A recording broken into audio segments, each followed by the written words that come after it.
¿Qué tal? Buenas tardes a todos ustedes. ¿Qué tal, Kiara? ¿Qué tal, Ariana? Buenas tardes, Eileen. Buenas tardes, Brian. Buenas tardes, Mía. Buenas tardes, Diego. Buenas tardes, Lady. Buenas tardes, Miriam.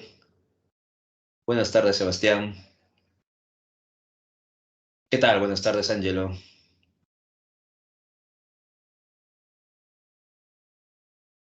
Buenas tardes, Santos. Buenas tardes, David. Buenas tardes, Carlos. Muy bien. Buenas tardes a todos ustedes. En esta ocasión, buenas tardes, Carlos.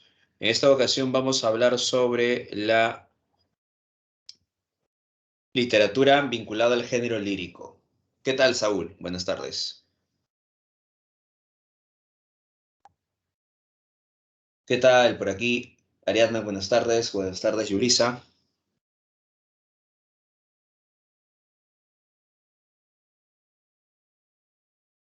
Buenas tardes a todos ustedes.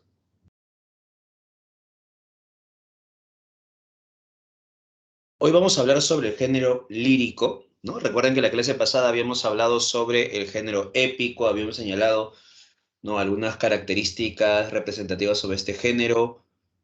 También habíamos hablado sobre las especies del género épico.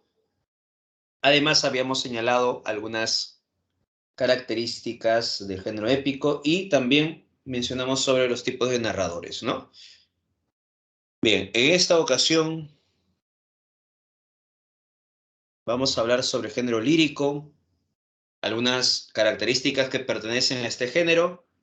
También vamos a mencionar algunas especies, características y especies sobre este género literario y algunos tipos, ¿no?, de producciones líricas. Muy bien, así que vamos a empezar. Creo que ya se han incorporado más de sus compañeros. Vamos a ver qué están esperando. Sí, ya se han logrado incorporar. Muy bien, empezamos ahora. Una vez más, buenas tardes a todos los que se están incorporando recién, ¿no? En este instante estamos mencionando que hablaremos sobre el género lírico. Primer punto, entonces. ¿Qué tal, Nicole? ¿Qué tal? Buenas tardes. En el caso de el género lírico, vamos a través de este elemento. Dice, género que se origina en la época antigua, al igual que el género épico, en la época antigua se designa, que no estaba destinado a ser leído. Recuerda, el género lírico no estaba destinado a ser leído, sino a ser recitado ante un público por un individuo o por un coro. ¿Ya? Recordemos eso, ¿no? El género lírico nace, ¿no?, para ser recitado ante un público, ya sea por una persona o por un conjunto de personas, acompañado de algún instrumento de música, principalmente de la lira. Entonces aquí vamos a encontrar que está acompañado de algún instrumento musical, pero con mayor preponderancia se tiene a la lira. ¿Qué tal, Selmi? Buenas tardes.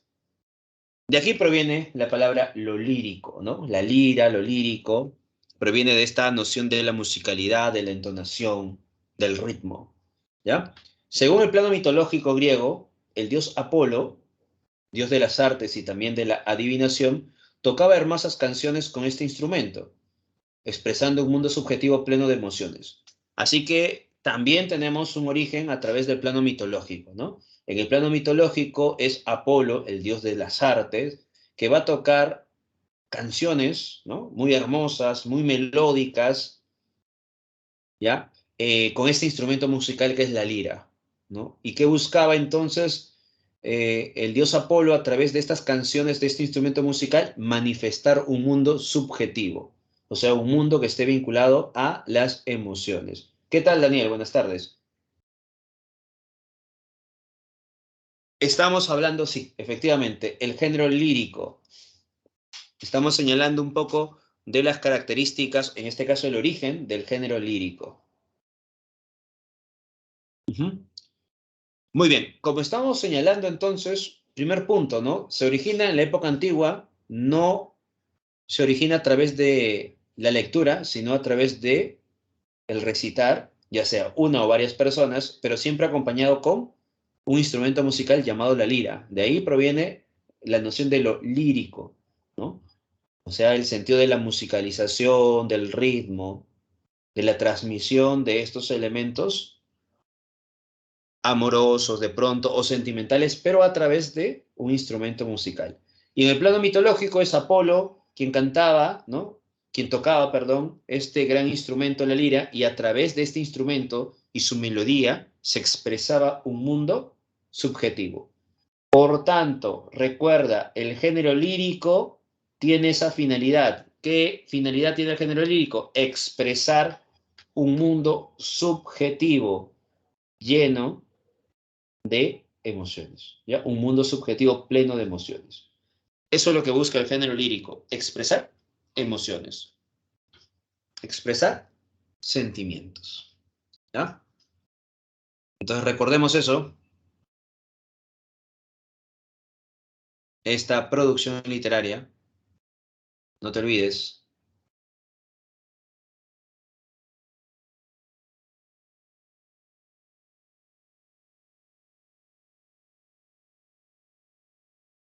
Bien, hasta aquí.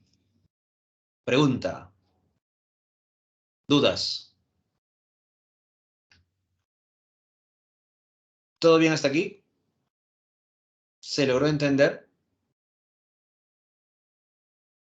Muy bien. Entonces, recuerda, ¿cuál es la finalidad del género lírico? A ver, por ahí si me siguen. ¿Cuál es la finalidad del género lírico? ¿Cuál es su finalidad?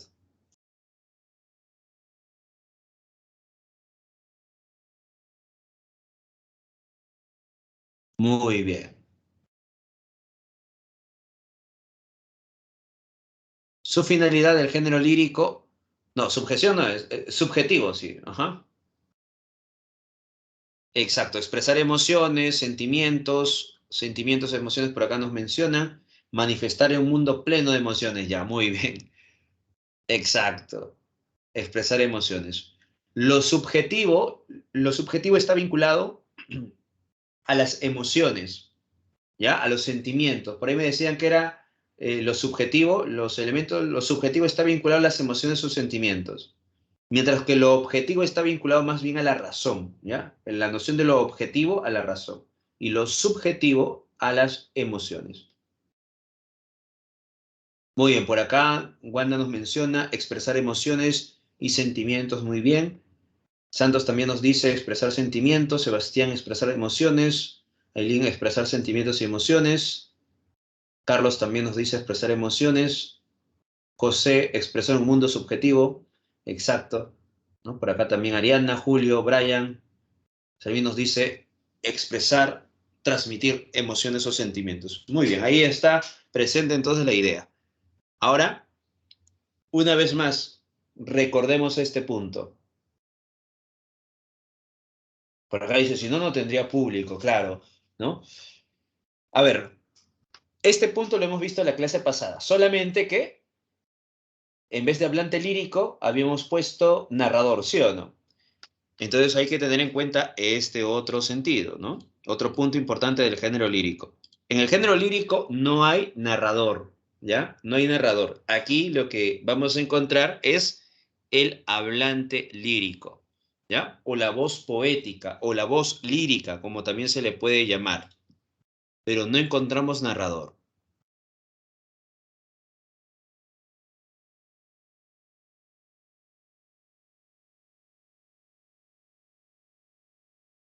Entonces recuerda, ¿qué encontramos en este caso del género lírico? El hablante lírico, la voz poética o la voz lírica, ¿ya? No hay narrador aquí, solamente hay un hablante lírico. Es la voz lírica que anuncia las emociones. ¿Quién crea a este hablante lírico? El autor. Como en el género épico, el autor creaba al narrador, ¿no? y este narrador podía contarte la historia. En esta ocasión, el autor, ¿qué hace?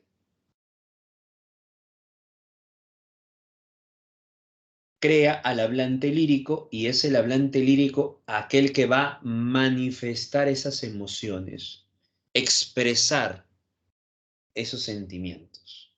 ¿Ya? Recuerda eso, ¿no? El hablante lírico. Por tanto, autor y hablante lírico no pueden ser los mismos. ¿Sí o no? Lo vimos como en la clase pasada, recuerda. Una cosa es el autor, otra cosa es el hablante lírico. Son dos entes distintos. ¿Por qué? Porque el autor está en el mundo real, o sea, en nuestro mundo, y el hablante lírico está en el mundo ficcional, ¿no? Creado por el autor, ¿no? El autor va a crear un mundo ficcional donde esta voz va a expresar sus emociones. ¿Ya?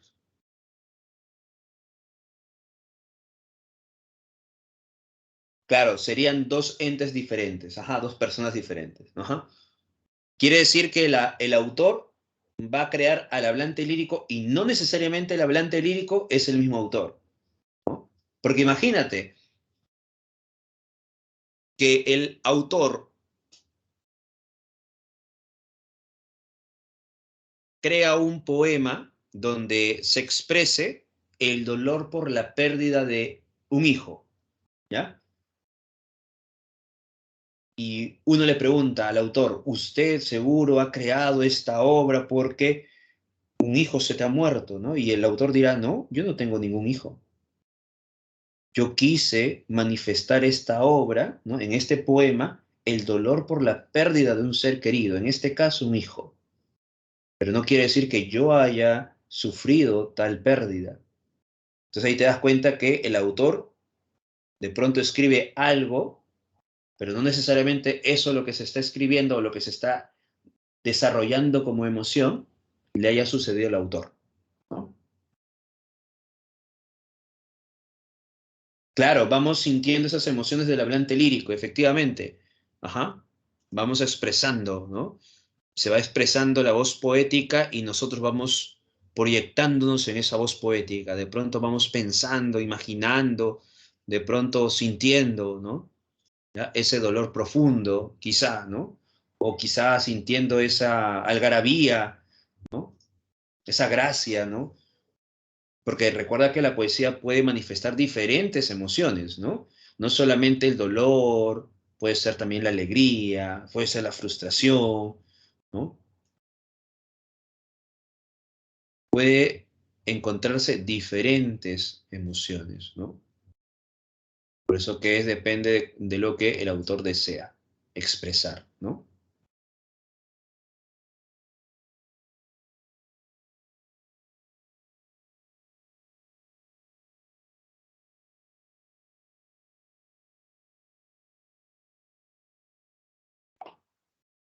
Por ejemplo, a ver, vamos con un poema de Manuel Escorza.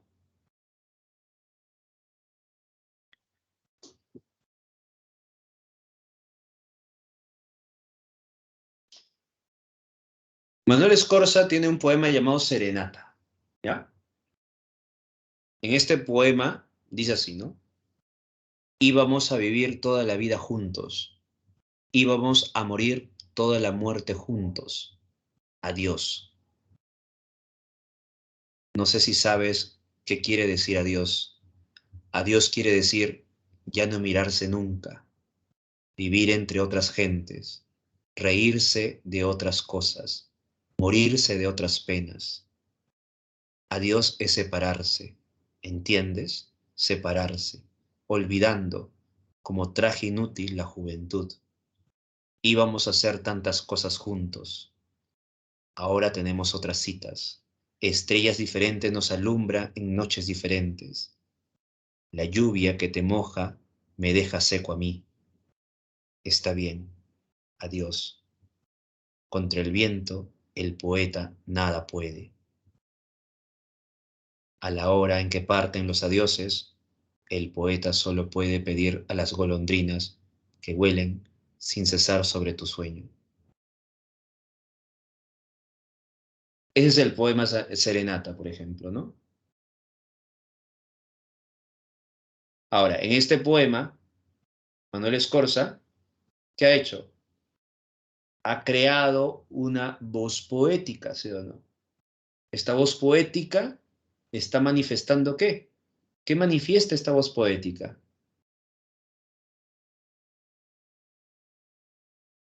A ver, ¿qué manifiesta esta voz poética?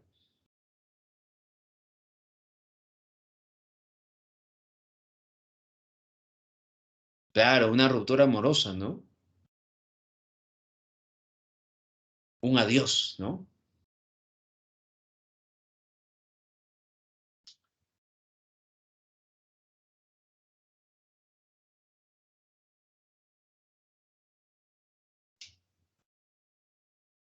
Claro, muestra el adiós por decir adiós, ¿sí o no?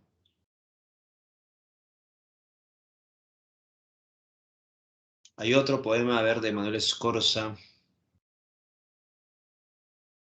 Vamos a buscar otro poema, ¿ya? Uno parecido a esa temática.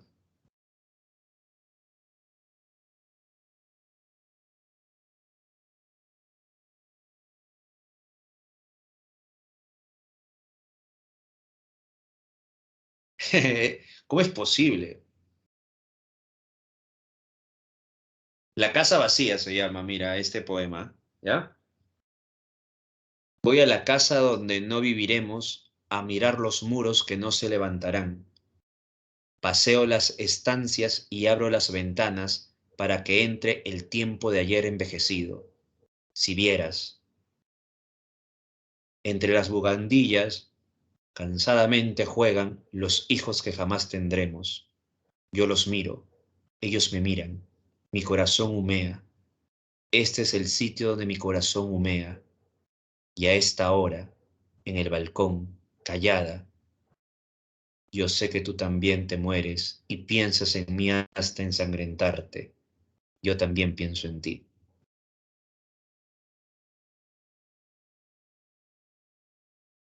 Ahí donde estás, por esta herida, no sale solo sangre, me salgo yo.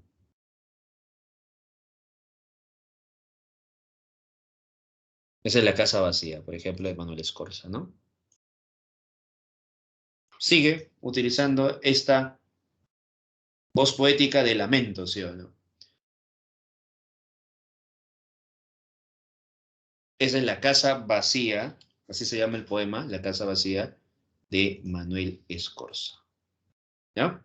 Es un poeta peruano, Manuel Escorza.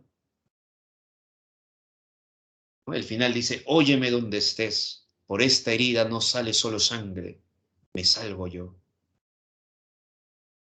Claro, ahí está la soledad y el dolor que se siente al estar, ¿no? En esa situación. ¿Ves? Ahí está expresándose o no, expresa. Entonces recuerda, en el poema se busca expresar, manifestar esa expresión de dolor, en este caso, ¿no? Pero también puede expresarse otras nociones, ¿ya? Muy bien. Entonces, recuerda que una cosa es el autor y otra cosa es el hablante lírico, ¿no? El hablante lírico puede expresar diferentes emociones, pero no necesariamente lo que se muestra en el hablante lírico le haya ocurrido o le ha pasado al autor,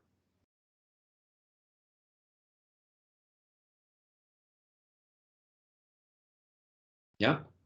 Recordemos entonces esos detalles, ¿no?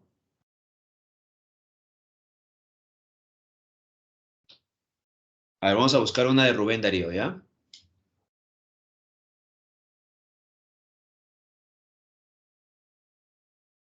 A ver, ¿qué poema de Rubén Darío por aquí sería?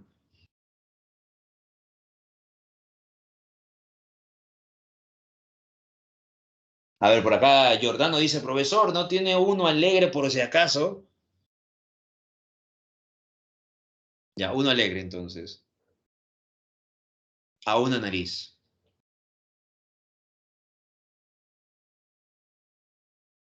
¿Quién es el autor de A una nariz? Francisco de Quevedo. ¿Ya? El poema se llama A una nariz, ¿no? Érase un hombre a una nariz pegado, érase una nariz superlativa, érase una nariz sayón y estriba, érase un peje espada muy barbado, era un reloj de sol mal encarado, érase una alquitara pensativa, érase un elefante boca arriba, era Ovidio Nazón más narizado, érase un espolón de una galera, érase una pirámide de Egipto, las 12 tribus de narices era, érase un naricísimo infinito, muchísimo nariz, nariz tan fiera, que en la cara de Anás fuera delito. El poema A una nariz de Francisco de Quevedo, ¿no? Este poema, ¿ya? ¿Qué sucede? Ese poema recuerda que Francisco de Quevedo lo escribe para Luis de Góngora, ¿no? Porque se odiaban mucho, Luis de Góngora y Francisco de Quevedo, ¿no? Y Luis de Góngora era un poquito narizón, ¿no? ¿Ya? Y ahí empezaba, ¿no? A los dos poetas españoles a enfrentarse, ¿no? Bueno, esto es una sátira, ¿ya? Esto es una sátira, por ejemplo, ¿no? Por acá dice Carlos, o sea, profesor, este es un insulto lírico. Bueno, en parte, ¿no? La sátira utiliza los elementos de la burla, ¿no? La exageración de algunos aspectos faciales, ¿no? En el caso de este poema.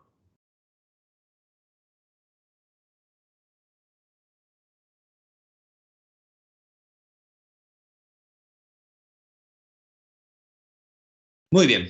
Ya tenemos entonces un ejemplo triste, acongojado y también un poema un poco satírico.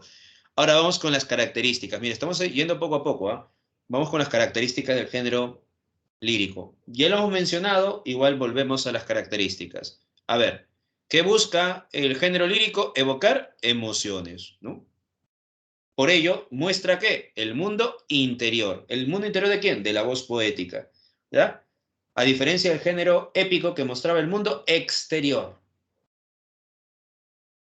En el caso del género lírico, muestra el mundo interior. ¿El mundo interior de quién?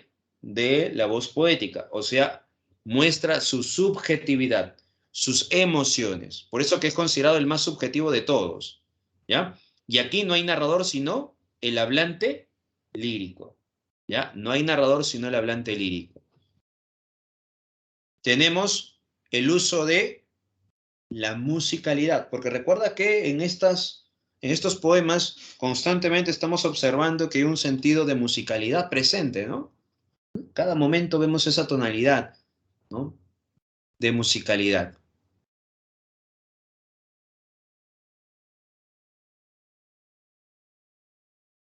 A ver, un momento, ¿ya? Voy a buscar un poema para que puedan ustedes de pronto escuchar esa noción, esa carga musical, ¿no? A tal punto que hasta de pronto vas a querer bailar, ¿ah? Vamos a ver si lo logro conseguir, ¿ya?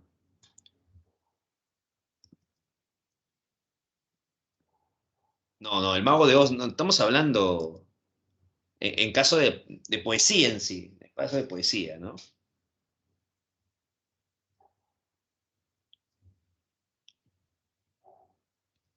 El poema se llama Canto para matar a una culebra. ¿Ya? Del poeta Nicolás Guillén. Vamos a escuchar este poema de Nicolás Guillén, Canto para matar una culebra, Sense Mayá.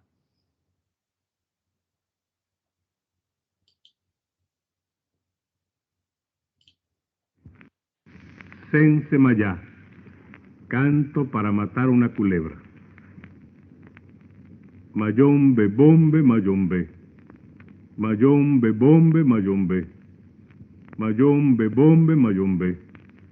La culebra tiene los ojos de vidrio. La culebra viene y se enreda en un palo, con sus ojos de vidrio en un palo, con sus ojos de vidrio. La culebra camina sin patas. La culebra se esconde en la hierba. Caminando se esconde en la hierba, caminando sin patas. Mayombe, bombe, mayombe. Mayombe, bombe, mayombe. Mayombe, bombe, mayombe. Tú le das con el hacha y se muere. Dale ya. No le des con el pie que te muerde.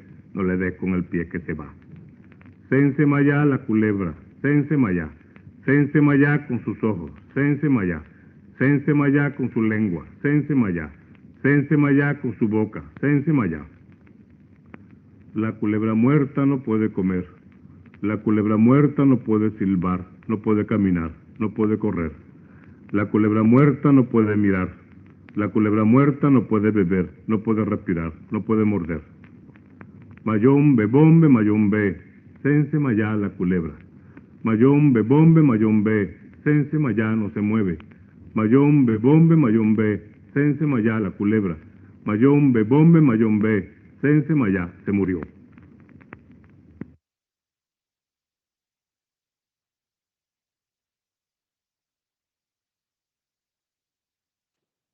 Ahí está. Mayombe, bombe, mayombe. Mayombe, bombe, mayombe. ¿Ves? Ahí está, ¿ves? Sense Mayá la culebra, Sense Mayá.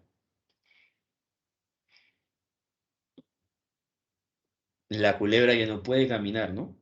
¿Por qué? Ya se murió, pues, ¿no? Ahí está, ¿ves? Se murió. Sí, a ver, el poema La Pelona, por ahí dice, ¿no? Claro. Las décimas de Nicomedes de Santa Cruz también pertenece al género lírico. Bien, ahí te das cuenta ya, estás viendo cómo de pronto se representa el género lírico, ¿no? No, ahí te das cuenta que este poema de el canto para matar a una culebra, también pertenece al género lírico y expresa, ¿no? Alguna emoción, ¿no? Un festejo de pronto, ¿no? Ahí está la carga musical también, ¿ves? Y no solamente se muestra dolor, tristeza, angustia, ¿no? También podemos encontrar poemas de este tipo, ¿ya? A Cocayos aprendí mi labor de colegial. ¿Recuerdas ese poema, no? En el colegio fiscal, en el barrio donde nací. Es de Nicomedes de Santa Cruz, ¿no? Bien, vamos entonces ya con estas características. Recuerda estas características del género lírico y lo diferencia, ¿no? ¿Ya? De otras modalidades.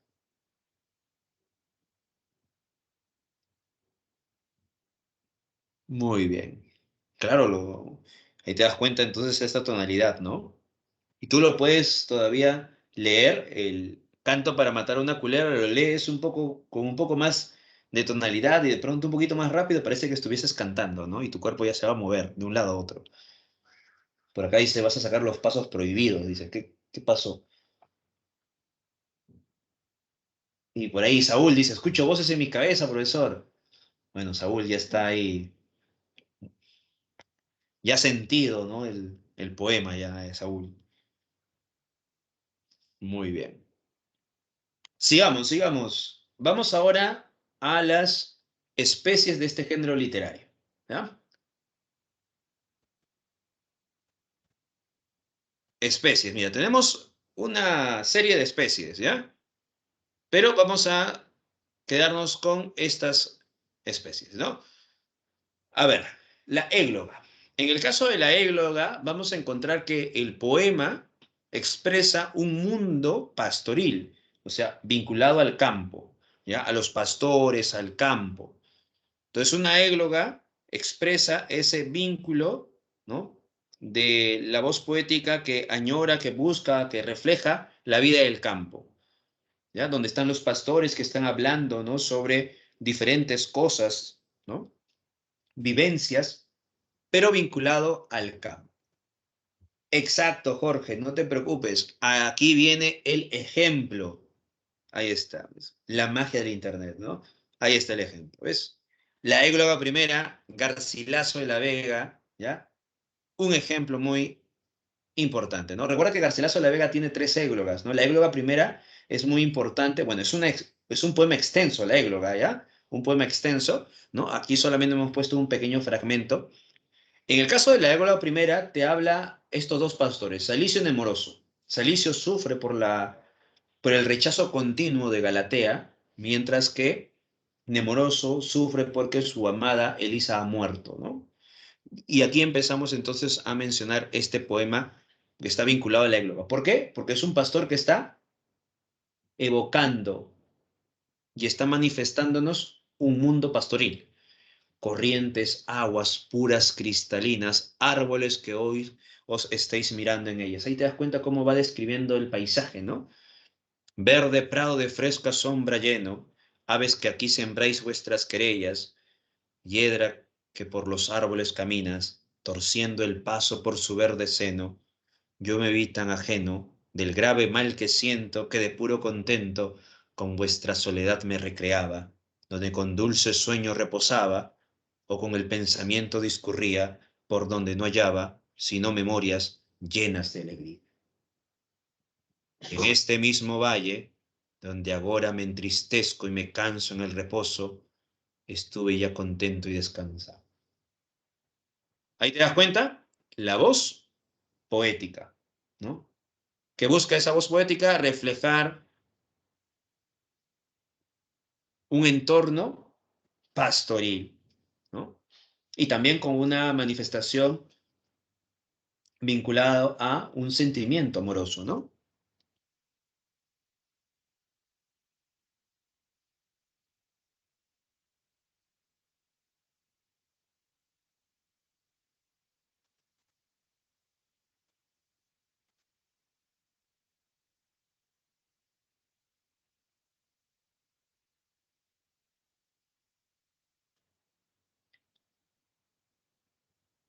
A ver, por acá Giordano nos dice, profesor, son mucho más métricos que la poesía contemporánea. Claro, efectivamente, Giordano. Exacto, Giordano, sí. La poesía contemporánea rompe con la métrica, con el plano métrico, el plano rítmico tradicional, ¿no? Estos ejemplos están vinculados a estos estilos tradicionales. Más adelante vamos a ver ya algunos poemas que rompen con ese plano métrico.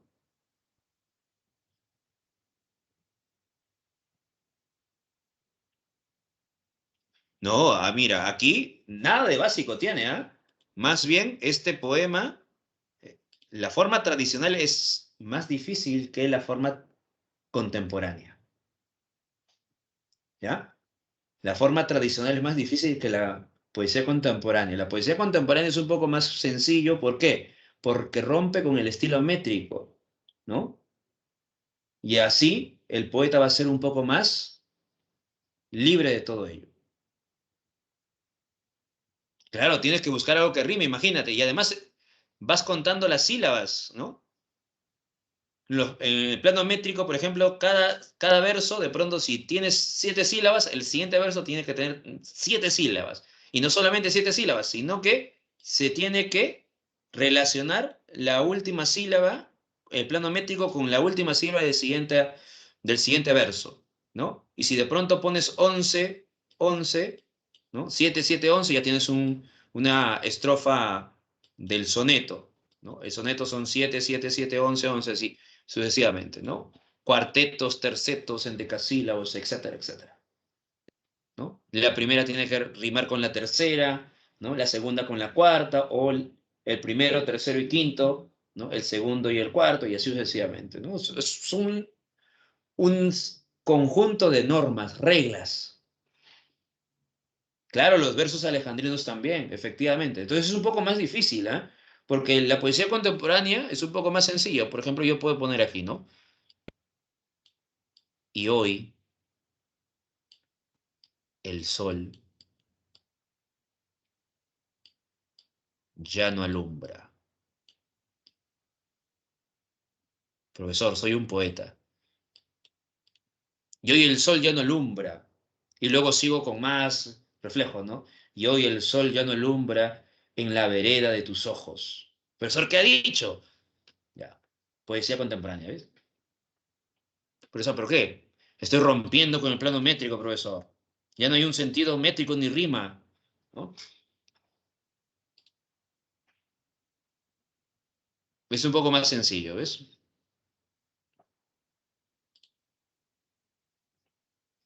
La poesía contemporánea, ¿no? Tiene esa facilidad en ese punto, nada más, ¿no? En ese punto de no, de romper el plano métrico tradicional. Pero obviamente que los autores contemporáneos o la poesía contemporánea, ¿no? Va más allá a este plano rítmico, ¿no? A este plano métrico, ¿no?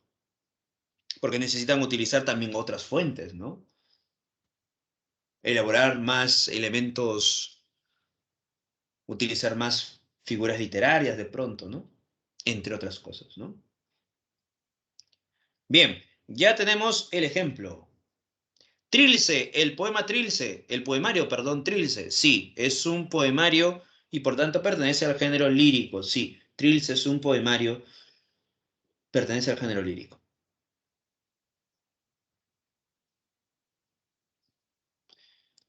Miren, bueno, vamos a retornar, ¿ya?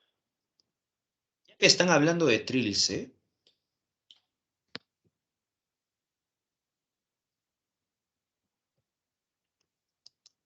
vamos con el poema, a ver, poema 3.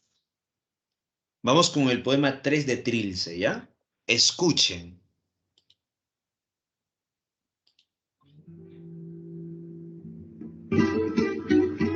Las personas mayores, ¿a qué hora volverán? Da las 6 el ciego Santiago y ya está muy oscuro. Madre dijo que no demoraría.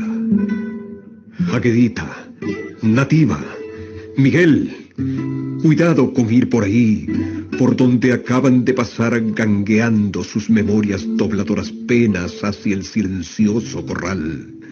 Y por donde las gallinas que se están acostando todavía se han espantado tanto. Mejor estemos aquí nomás. Madre dijo que no demoraría. Ya no tengamos pena. Vamos viendo los barcos. El mío es más bonito de todos, con los cuales jugamos todo el santo día sin pelearnos como debe ser.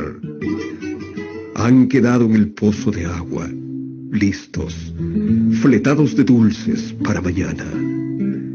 Aguardemos así, obedientes y sin más remedio, la vuelta. El desagravio de los mayores siempre delanteros, dejándonos en casa a los pequeños, como si también nosotros no pudiésemos partir. Aguedita, Nativa, Miguel, llamo, busco al tanteo en la oscuridad.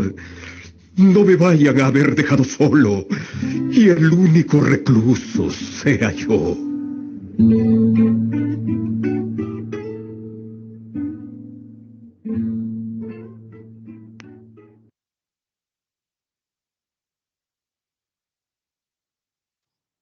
Ahí está, el poema 3 de Trilce. El final es muy conmovedor, ¿no? No vaya a ser que me dejen solo y el último recluta sea yo, ¿no? Recluso sea yo, imagínate, ¿no? Esa angustia, ¿no? Por la soledad profunda.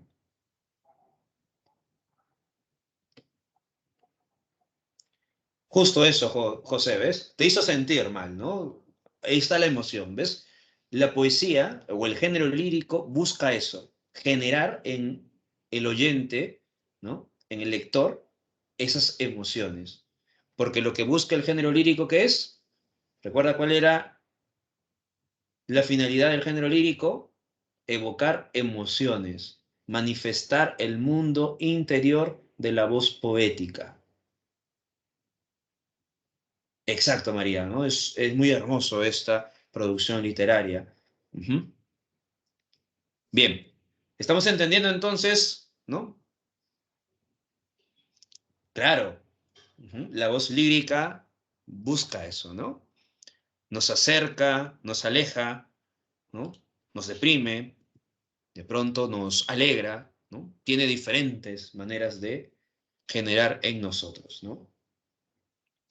Vamos a la siguiente expresión poética, la elegía.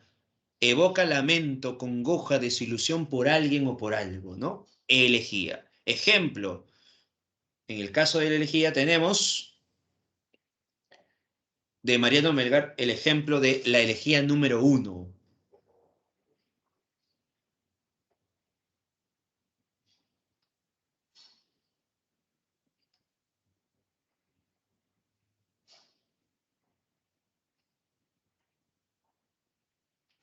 A ver, mira, a ver, lee este poema número 1 de Mariano Melgar.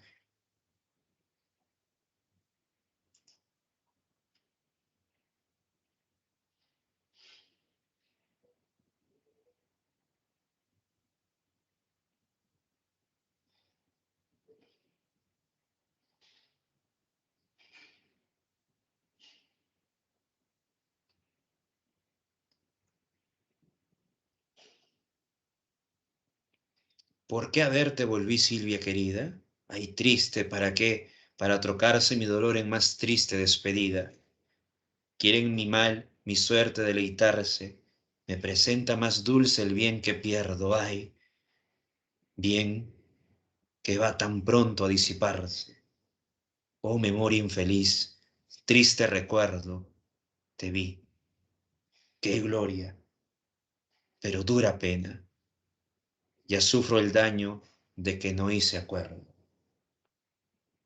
Mi amor ansioso, mi fatal cadena, a ti me trajo, o influjo fuerte, dije, ya soy feliz, mi dicha es plena, pero ay, de ti me arranca cruda suerte, este mi gran dolor, este es mi duelo, en verte busqué vida y hallo muerte.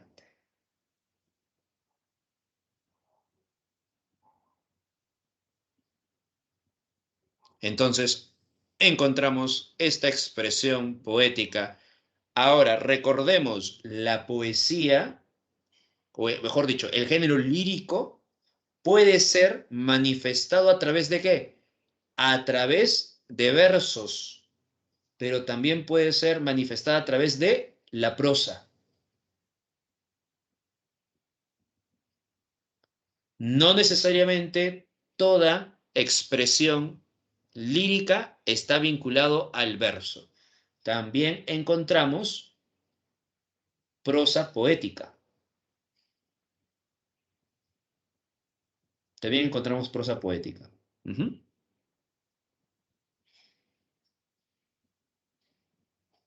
Sí, en este caso encontramos que esta es una estrofa, ¿no? Una estrofa. Esta estrofa tiene 3 versos, ¿no? Esta es otra estrofa de 3 versos. Este es un pequeño fragmento, ¿no? Porque la elegía es un poema extenso. Recuerda que aquí, en el caso de los versos, no hay párrafos. En vez de párrafos se llaman estrofas. Si está en forma de prosa, ¿no? Se habla de párrafos. Cuando está en verso, se habla de estrofa. Sí, en el caso de la elegía que tiene Mariano Melgar, su elegía, la elegía que él escribe, lo hace así, ¿no? Pero toda elegía no necesariamente tiene que tener 3 versos cada estrofa. Eso ya de acuerdo al autor, ¿no? El autor puede poner de pronto 6 versos cada estrofa, 3 versos cada estrofa. La elegía solamente, ¿no? Se dice así cuando se expresa sentimientos de tristeza, nostalgia por alguien o por algo, ¿no? Por eso se le llama elegía. Cómo tú muestres esa tristeza, añoranza, puede ser a través de 3 versos, a través de 6, a través de 7, ¿no? O una octava real, o sea, ya depende de la forma que quieras emplearlo.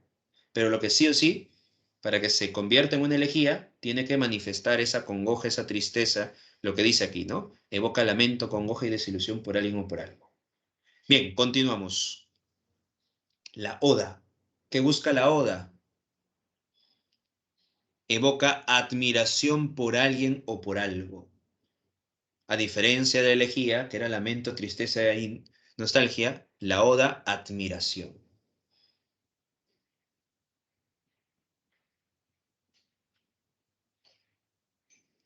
Al día feliz, de Pablo Neruda, ¿no? Es una oda, también es un fragmento. Recuerda que la oda es un poema extenso, ¿no? Por ahora estamos hablando de los poemas extensos, ¿ya? En esta ocasión estamos hablando de la oda, ¿no? Esta vez dejadme ser feliz. Nada ha pasado a nadie, no estoy en parte alguna. Sucede solamente que soy feliz por los cuatro costados del corazón, andando, durmiendo o escribiendo. ¿Qué voy a hacer? Soy feliz. Soy más innumerable que el pasto en las praderas. Siento la piel como un árbol rugoso y el agua abajo, los pájaros arriba, el mar como un anillo en mi cintura. Ahí te das cuenta que este es un poema ya contemporáneo, ¿sí o no? Porque ya no se muestra el sentido métrico, ¿no? Versos libres, ¿no? Imagínate aquí, ¿no? Con este sentido de ruptura, versos libres, ¿ya? Ese es un ejemplo entonces de poema contemporáneo, ¿no? Pablo Neruda y su poema Al día feliz. Exaltación,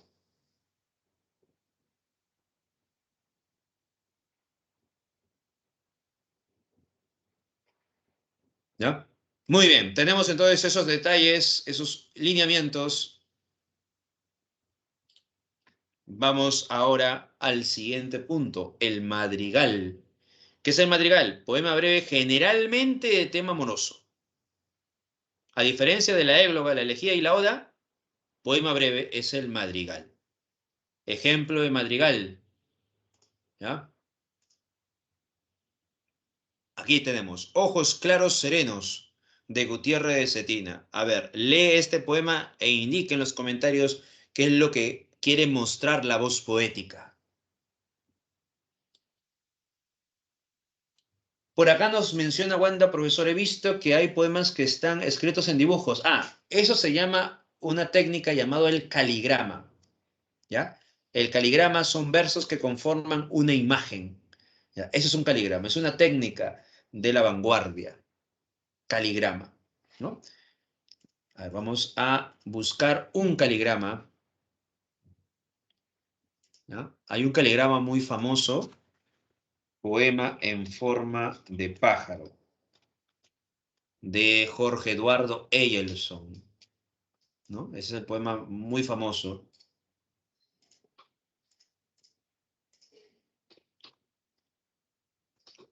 Ahí está.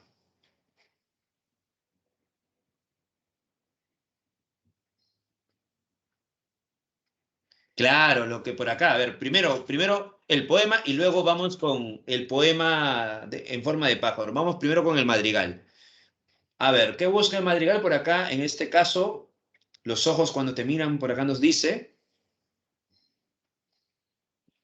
claro, ojos claros serenos, si de un dulce mirar sois alabados, ¿por qué si me miráis, miráis airados? Si cuanto más piadosos, más bellos parecéis a aquel que os mira, no me miráis con ira, porque no parezcáis menos hermosos. Hay tormentos rabiosos, ojos claros serenos, ya que así me miráis, miradme al menos. Ahí te das cuenta que al final la pobre voz poética le dice, ¿no? Ya que así me miráis, miradme al menos, ¿no? Derrotado, ¿no? La voz poética al final, ¿no? El madrigal, poema breve con cierta manifestación amorosa, ¿no? Bien, dicho esto, en el madrigal volvemos y antes de ir al epigrama y la sátira, recordemos entonces lo que nos dijo por aquí, nos hizo recordar un poco esta técnica de vanguardia, Wanda nos mencionó, y Carlos nos dice, a ver, ¿se da por la experimentación misma que se da en la vanguardia? Sí, Exacto. La vanguardia busca experimentar con el lenguaje, busca experimentar con la palabra, ¿no? Y aquí tenemos que la vanguardia rompe también con las formas tradicionales de ver un poema, ¿no? Y aquí tenemos el poema en forma de pájaro, está en los comentarios, pueden ver los comentarios, ahí está una imagen, el poema en forma de pájaro, ¿no? Y te das cuenta para leer, dice, azul brillante, el ojo, el pico anaranjado, el cuello, cuello herido, pájaro de papel y tinta que no vuela, que no se mueve, que no canta, que no respira, animal hecho de versos amarillos, de silencioso plumaje impreso, tal vez un soplo desbarata la misteriosa palabra que sujeta sus dos patas a mi mesa. Ahí está, ¿ves? Ahí está el sentido poético, ¿ves? El poema en forma de pájaro. No, eso no es un epigrama, el poema en forma de pájaro, eso es un caligrama, un caligrama. Es un caligrama. Versos que conforman una imagen, así se le llama. Ajá. Ese es el caligrama. Ahora vamos con el epigrama. Pero antes de ir al epigrama, recordemos, ¿qué es el epigrama? Poema breve, al igual que el madrigal, pero ¿qué dice? Poema breve en que ingeniosamente se expresa un pensamiento festivo, satírico o contenido erótico. Epigrama. El epigrama de Ernesto Cardenal. Mira, este poema es breve. Tiene solamente 4 versos. 4 versos, nada más. Me contaron que estabas enamorada de otro, y entonces fui a mi cuarto y escribí ese artículo contra el gobierno por el que estoy preso. Solamente eso, mira, es un epigrama. Otro epigrama de Ernesto Cardenal.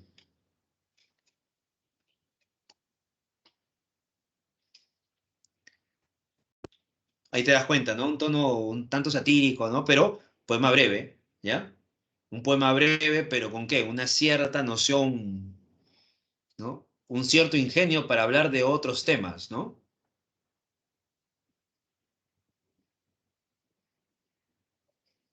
Hay otro poema, ¿no? De Ernesto Cardenal. Dice, al perderte yo a ti, tú y yo hemos perdido. Yo porque tú eras lo que yo más amaba y tú porque yo era el que te amaba más. Pero en nosotros dos, tú pierdes más que yo, porque yo podré amar a otros como te amaba a ti, pero a ti no te amarán como te amaba yo.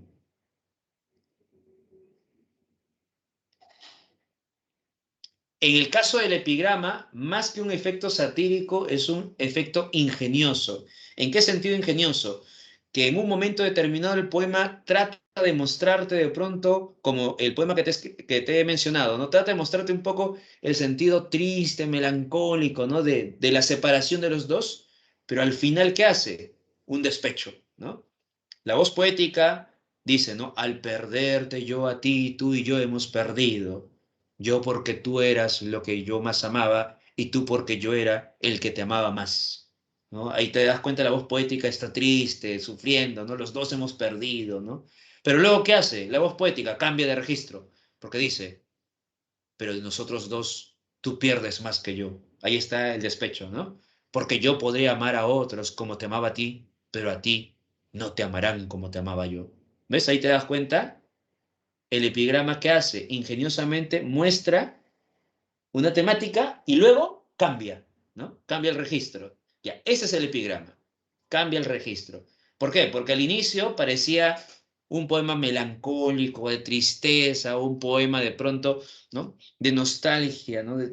Al momento de ver reflejado cómo los dos se separan. Pero luego, ¿qué hace? Esa misma voz poética cambia y ahora se convierte en un poema de despecho.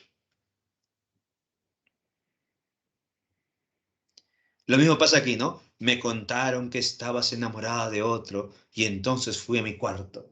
Hasta ese momento, ¿qué puede pensar uno? Ah, entonces de pronto está enamorado de otra persona, se ha dado cuenta, va a ir a su cuarto a llorar de pronto, ¿no? O a sufrir o matarse, ¿no?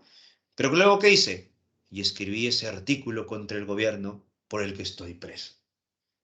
Cambia el registro y ahora habla de qué. Puede hablar de pronto de una crítica al gobierno por, ¿no? No tener una libertad de expresión, ¿no? O puede de pronto ser muy gracioso porque él va, ¿no? Con tanta ira y escribe algo contra el gobierno y lo llevan preso, ¿no? Porque aquí lo que muestra, ¿no? Este sentido, ¿no? La primera parte y la segunda parte, ¿no? Claro, ¿no? Todo le sale mal, pues, todo le sale mal a la voz poética, ¿no? Se da cuenta que está enamorado de la otra persona, ¿no? O sea, lo que lo está dejando, va a su cuarto para de pronto desfogarse, ¿no? Desprenderse de toda esta tristeza, pero realmente empieza a sentir mucha cólera y escribe un artículo contra el gobierno y va preso. Todo le sale mal al pobre, la pobre voz poética. Todo le sale más a la voz poética, ¿no? Bien, dicho esto, entonces, vamos con la siguiente, la sátira. Bueno, la sátira ya lo hemos escuchado, lo hemos escuchado, recuerda el poema A una nariz de Góngora, expresa ironía, rechazo a ciertas costumbres o a ciertas personas, ¿no? Ejemplo de sátira, lo que hemos mencionado, A una nariz de Francisco de Quevedo, ¿no? Aquí está el poema, ¿no? A una nariz, ¿ya? Érase un hombre de una nariz pegado, ¿no? Recuerda entonces la producción de Francisco de Quevedo, que es un poeta satírico, ¿no?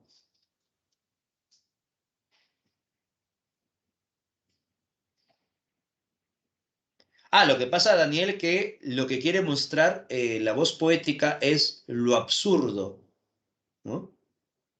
De ese sufrimiento.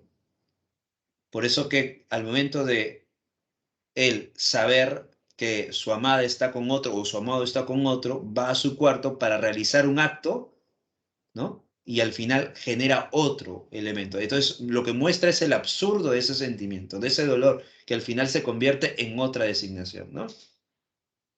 Ujú. Bien, aquí tenemos un ejemplo de sátira, ¿no? Que ya lo habíamos mencionado con anterioridad. Ahora sí, ¿se logró entender? Todas las manifestaciones, ¿no? Recuerda que no son todas las expresiones líricas, porque también tenemos la canción, tenemos de pronto las décimas, ¿no? Las rimas, entre otras, ¿no? El yarabí, ¿ya? Son varias expresiones líricas, ¿no? Pero solo me mencionado algunas. Bien, continuamos.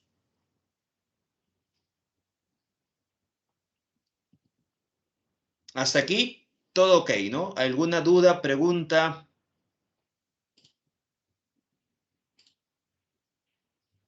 Todo ok, ¿no? No hay dudas ni preguntas. Muy bien. Continuamos.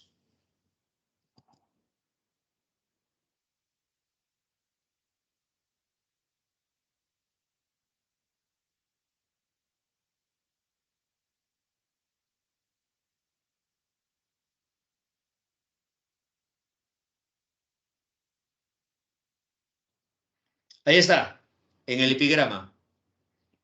Recuerda, el epigrama es un poema breve, ¿ya? Poema breve, epigrama.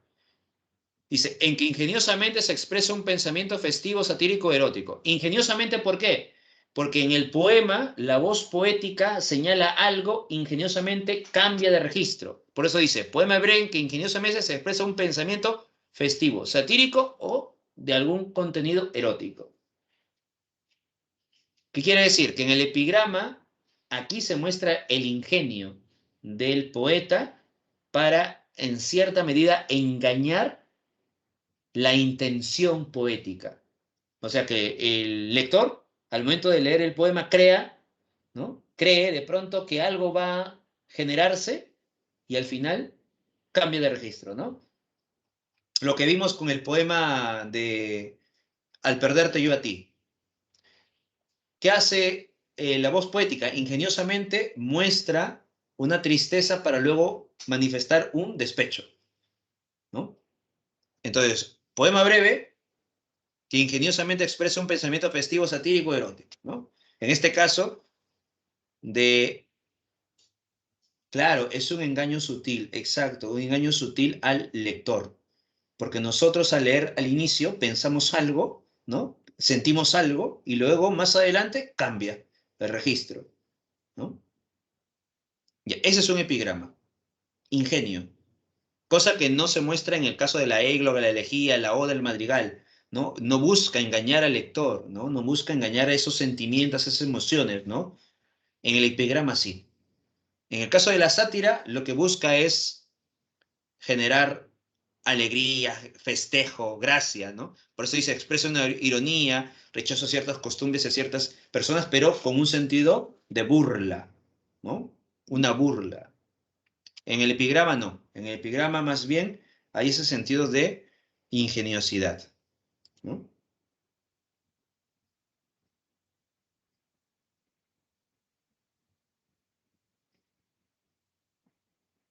Como que tú digas, ¿no? Yo estaba triste, pero recordé que tenía dinero, ¿no? Y entonces uno dice, ¿y qué pasó acá? Me iba a expresar una tristeza, nostalgia, algo, y dice, yo estaba triste, pero recordé que tenía dinero. Ya, y cambia su registro, ¿no? Obviamente que esto no es un poema, ¿no? Pero estoy mencionando solamente en el sentido que la voz trata de decirte algo, ingeniosamente ¡fum!, hace un giro, un cambio, y entonces nos dejamos influenciar por esa voz poética al inicio, ¿no? Bien, a ver, dicho todo esto, se caracteriza por la musicalidad y por la expresión de sentimientos de un emisor ficticio o hablante lírico y por ende por la representación de su subjetividad. Eso es en el caso del género lírico, ¿no? Un poema puede estar reflejado a través de estos elementos. Una estrofa o varias estrofas. ¿La estrofa qué es? Conjunto mínimo de versos que contiene una serie de elementos sujetos a un ritmo.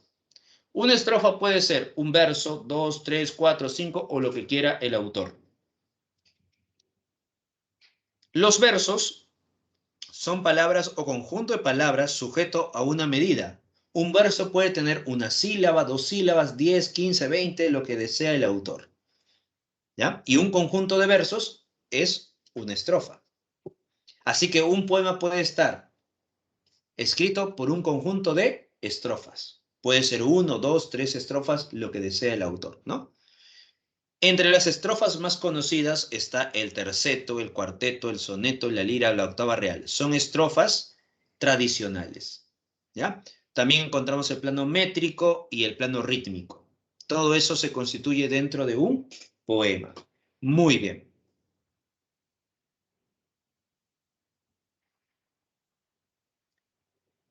Vamos a encontrar también, aparte de las especies del género lírico, tipos de expresiones poéticas.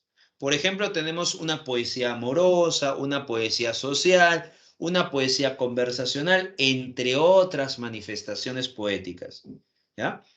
La poesía amorosa, su mismo nombre lo dice, ¿no? Son aquellos poemas que evocan sentimientos de amor. Cualquier elemento amoroso, ya sea desdicha amorosa, ¿no? Frustración amorosa, amor prohibido, entre otros, ¿no? Aquí podemos encontrar autores como Becker, ¿no? Autores como Salinas, ¿no? Pedro Salinas, Gustavo Adolfo Becker, Jaime Sabines, ¿no? Entre otros grandes autores como Garcilaso de la Vega también, ¿no? Poesía amorosa. Y la poesía social, la expresión de una actitud moral, de un compromiso respecto a las cosas más graves que suceden en el momento histórico en el que el poeta está viviendo. Así que en la poesía social vamos a encontrar que la voz poética manifiesta, ¿no?, un quizá rechazo, ¿no?, ante algún hecho histórico, ¿no?, una repulsión, porque es un sentimiento también, ¿no?, ira, ¿no?, un cuestionamiento, ¿no?, ante algún hecho que ha sucedido, critica, cuestiona, ¿no? o de pronto refleja el contexto social y cómo ese contexto social le genera ciertas emociones, quizá tristeza, melancolía, frustración, odio, ¿no? O alegría, algarabía, pero muestra de pronto esa noción, ¿no? Poesía social. Muchas veces la poesía social muestra ese momento histórico, ¿no? Y refleja la voz poética ese sentir de tristeza, de pesar, ¿no? Cuestionamiento ante algunos momentos que se está viviendo.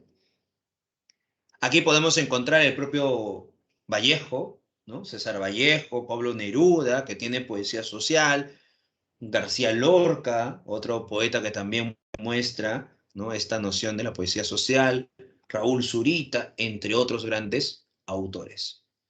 Y también tenemos la poesía conversacional, aquella que se construye produciendo, reproduciendo formas y estructuras propias de la conversación cotidiana.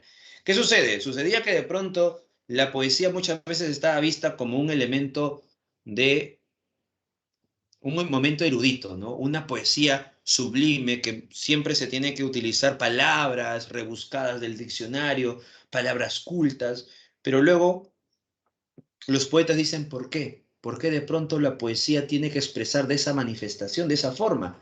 También se puede hacer poesía a través de el uso de la conversación cotidiana, o sea, de un lenguaje más llano, un lenguaje popular, ¿no? Sin utilizar de pronto palabras rebuscadas. También se puede utilizar a través de la sencillez.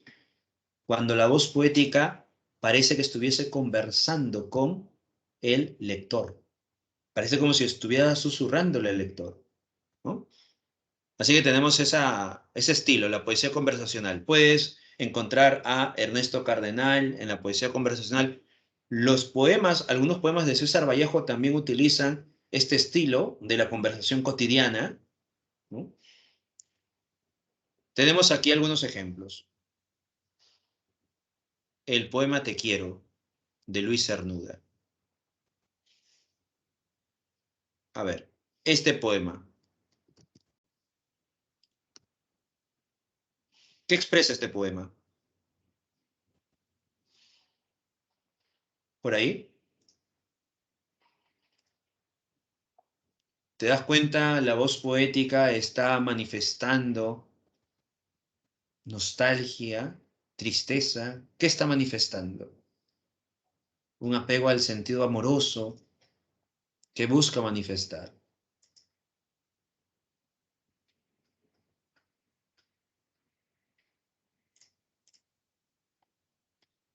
Te quiero, te lo he dicho con el viento, jugueteando como animalillos en la arena, o iracundo como órgano tempestuoso.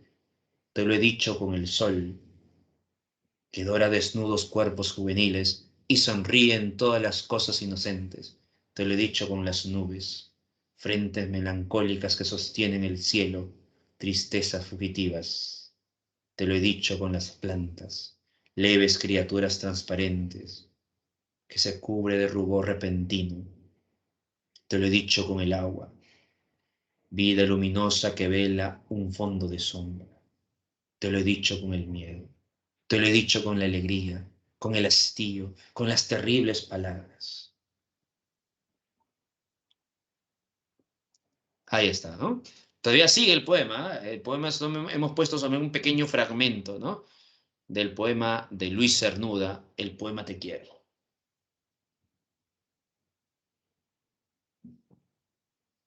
Claro, una manifestación amorosa, muy bien. Una declaración de amor, muy bien. El poema Te quiero de Luis Cernuda, ya sabes, ¿no? Para que lo puedas utilizar en su debido momento.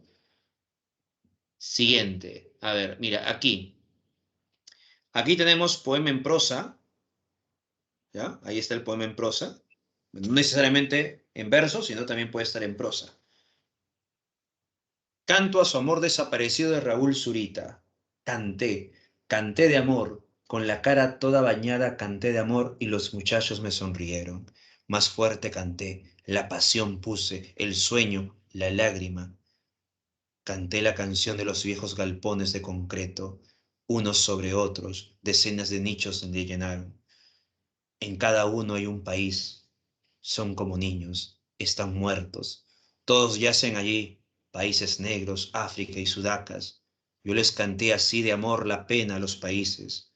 Miles de cruces llenaban hasta el fin del campo, entera su enamorada, canté así, canté el amor. Fue el tormento, los golpes y en pedazos nos rompimos. Yo alcancé a oírte, pero la luz se iba. Te busqué entre los destrozados, hablé contigo, tus restos me miraron y yo te abracé. Todo acabó, no queda nada. Pero muerta te amo y nos amamos, aunque esto nadie puede entenderlo. El poema Canto a su amor desaparecido de Raúl Zurita.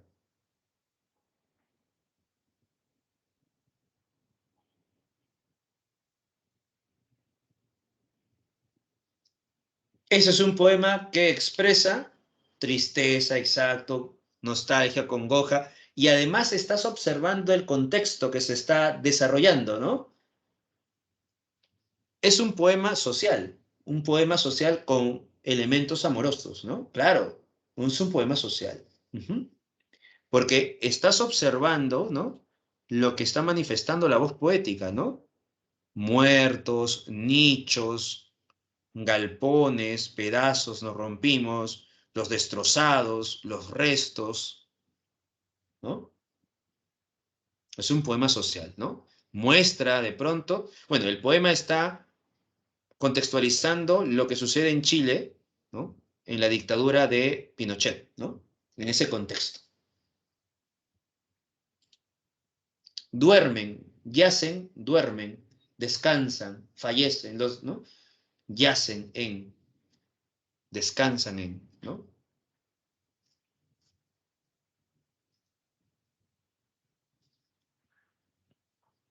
Entonces estamos viendo esa producción poética, ¿no?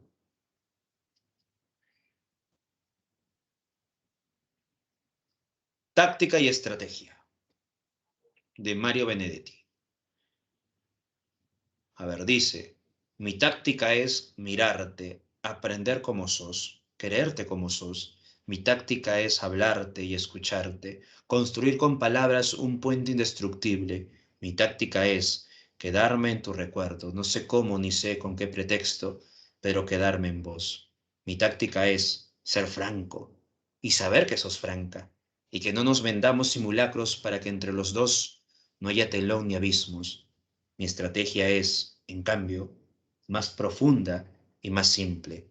Mi estrategia es que un día cualquiera, no sé cómo, ni sé con qué pretexto, por fin me necesites, ¿no? Táctica y estrategia de Mario Benedetti. ¿Qué está sucediendo aquí? Profesor, parece que esa voz poética me está hablando. Conversación, ¿sí o no? ¿Ves? Poesía conversacional. Evoca sentimientos amorosos también, claro, pero ¿cómo se muestra? ¿A través de qué? A través de palabras sencillas, ¿sí o no? Como un tono de conversación, ¿no? De pronto hay una persona que está a tu costado y dice, mira, ¿sabes qué? Te voy a decir mi táctica y estrategia. Y esa persona dice, a ver, mira, mi táctica es mirarte, aprender cómo sos. Obviamente no voy a decir aprender cómo sos, ¿no? ¿Qué te crees? ¿Argentino? ¿Uruguayo? ¿Qué pasó? ¿No? Aprender cómo eres, quererte como eres, ¿no? Lo cambias nada más, ¿no? Y luego sigues, ¿no? Mi táctica es hablarte y escucharte. Construir con palabras un puente indestructible. Mi táctica es quedarme en tu recuerdo. No sé cómo, ni sé con qué pretexto, pero quedarme, no vas a decir en voz, ¿no? Y entonces esa persona dice, oye, ¿qué me estás diciendo? ¿No? Conversando, ¿ves? Como si fuese una poesía conversacional, ¿ves? Ahí está, la noción de la poesía conversacional. Después de que le digas tu táctica, dice ahora, mi estrategia es, en cambio, más profunda y más simple.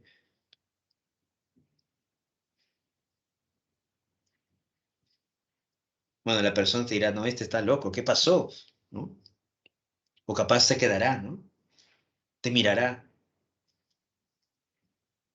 Táctica y estrategia. Se irá corriendo después.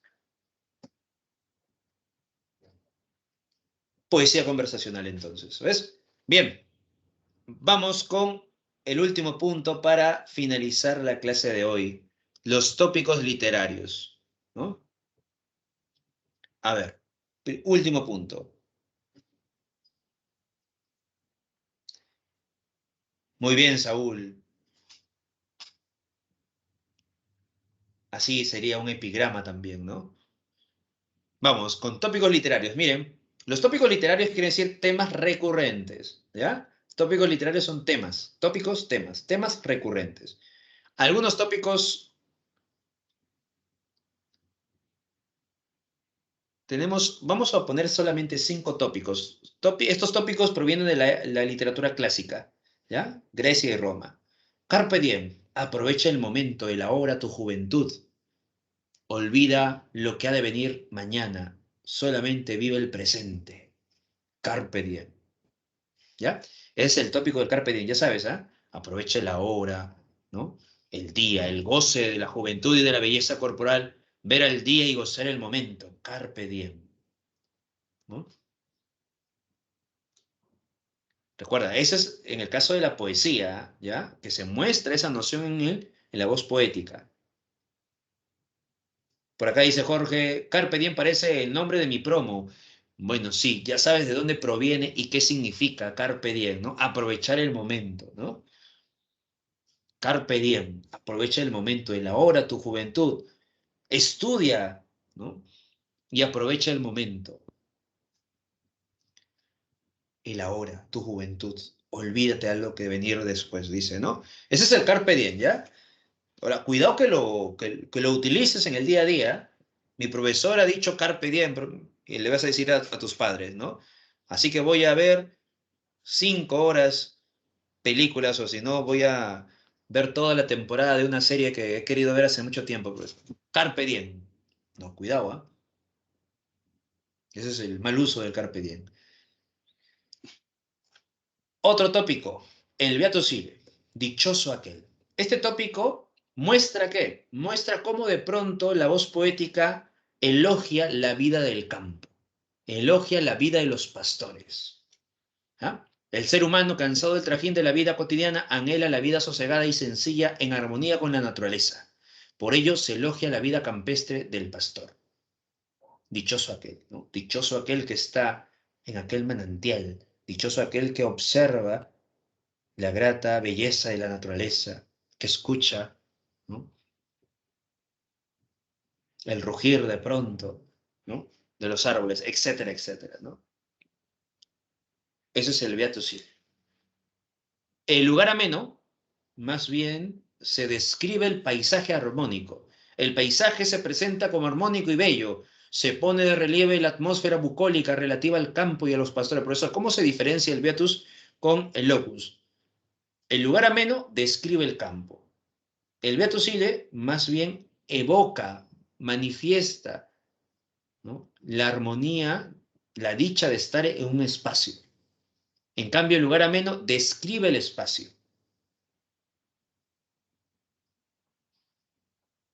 ¿Ya? Recuerda eso, ¿no? ¿Recuerdas el poema Corrientes, aguas puras, cristalinas, árboles que hoy se estáis mirando en ellas?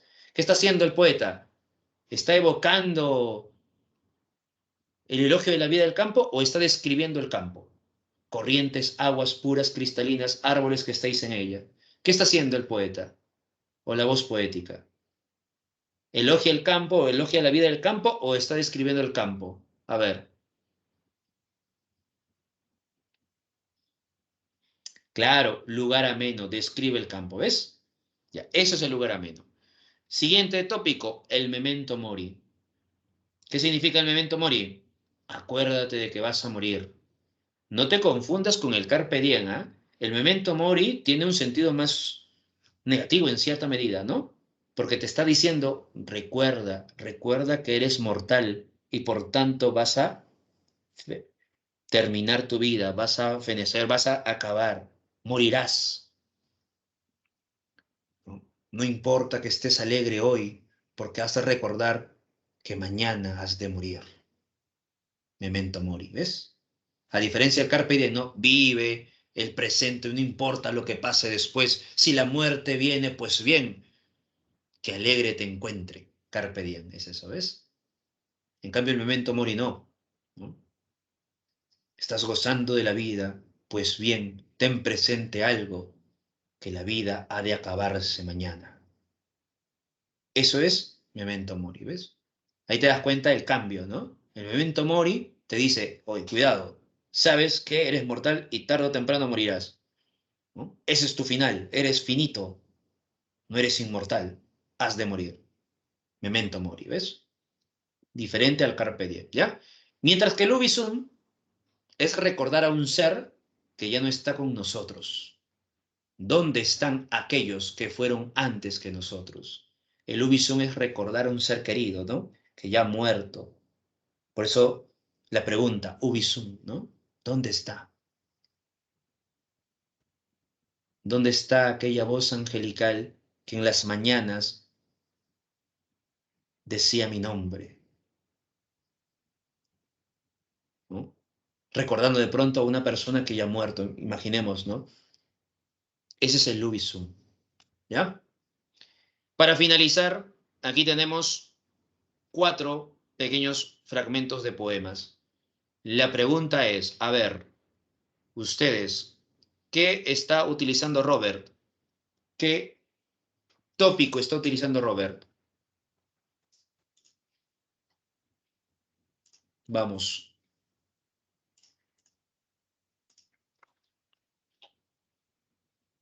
Coged las rosas mientras podáis. Veloz el tiempo vuela, la misma flor que hoy admiráis, mañana estará muerta. ¿Seguros que es memento mori?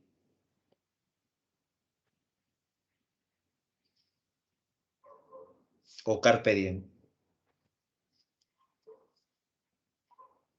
¿Qué está diciendo? Mira, aprovecha, te está diciendo, aprovecha, ¿no? Que ahora lo tengas, porque mañana estará muerta. Así que aprovecha el momento. Carpe diem te está diciendo, ¿ves? Te está diciendo el carpe diem, carpe diem. Porque recuerda, el memento mori es distinto. El memento mori dice, por más que goces, ¿no? Recuerda que vas a morir, ¿no? Aquí no, acá te está diciendo, oye, aprovecha, ¿no? Que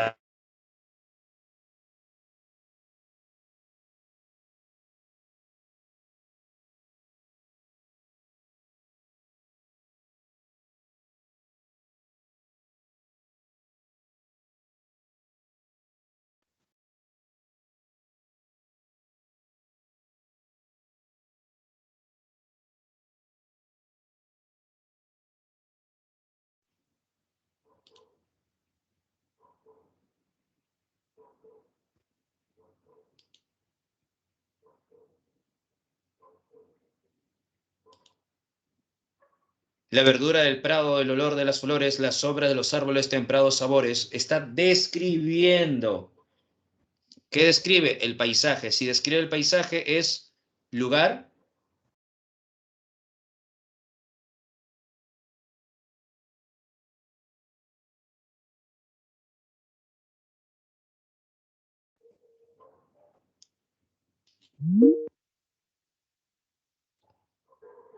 Entonces, en la segunda estamos observando el lugar ameno. Y en la tercera, dichoso aquel que vive lejos de los negocios. Esto sería el beatus.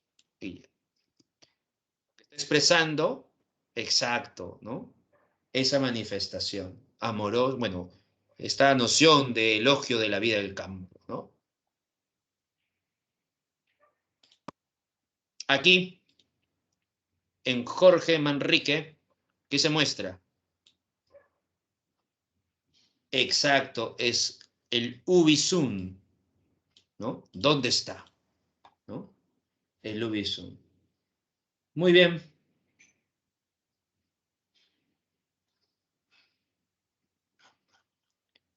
Muy bien. Ahora sí, puedes responder las preguntas Ahí está el enlace en los comentarios para que puedas entrar a desarrollar el examen, las 3 preguntas de la clase de hoy. Hemos desarrollado el género lírico, ¿no? Y también los tópicos literarios. Espero que hayas comprendido, aprendido sobre esta manifestación, ¿no?, de la literatura que es la poesía, ¿no? Hemos escuchado, hemos leído algunos poemas y hemos comprendido un poco sobre este género literario. Sin más, nos despedimos entonces hasta la siguiente semana. Cuídense. Recuerden que ya está la teoría para que puedas descargar sobre la clase de hoy, ¿no? Descárgalo, ¿no?, sobre la clase de hoy. Y ya la siguiente semana nos encontramos para hablar de otras expresiones o manifestaciones literarias. Cuídense.